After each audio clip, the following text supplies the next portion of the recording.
Lab technician হতে চাও? এটি কি তোমাদের জন্য ভালো ক্যারিয়ার অপশন হতে পারে? কিন্তু ল্যাব টেকনিশিয়ানের কাজটি কী হয়?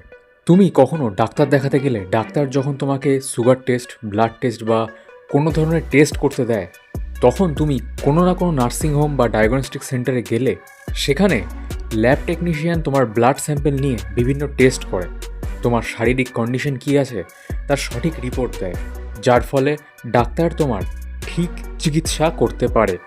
তো এই ল্যাব টেকনিশিয়ান হতে গেলে তোমাকে বিএমএলটি বা ডিএমএলটি এই দুটোর মধ্যে যে কোনো একটি কোর্স করতে হবে। বিএমএলটি মানে হলো bachelor of medical laboratory technology. এটি করতে গেলে কোয়ালিফিকেশন লাগবে, তোমাকে সায়েন্স নিয়ে উচ্চ মাধ্যমিক পাস করতে হবে, যেখানে ফিজিক্স, কেমিস্ট্রি, বায়োলজি এই তিনটে সাবজেক্ট থাকতেই হবে।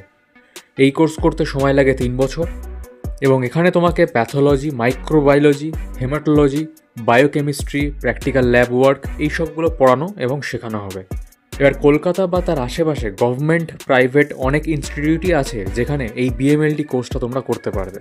এবং এই কোর্স করতে সাধারণত 3 বছরে তোমাদের 50 থেকে 60 হাজার টাকা মতো খরচ হতে পারে। বর্তমানে এই কোর্স করলে তোমরা বিভিন্ন ছোট বড় নার্সিংহোম, হসপিটাল, ডায়াগনস্টিক সেন্টারে জব পেয়ে যাবে, কারণ এখন ল্যাব টেকনিশিয়ানদের ভালোই ডিমান্ড। এবং এই সমস্ত জবে প্রথম অবস্থায় স্যালারি হয়ে থাকে 20 থেকে 25 হাজার টাকা এবং অভিজ্ঞতা বাড়লে সেটা 50 হাজার বা তার বেশি হয়ে থাকে।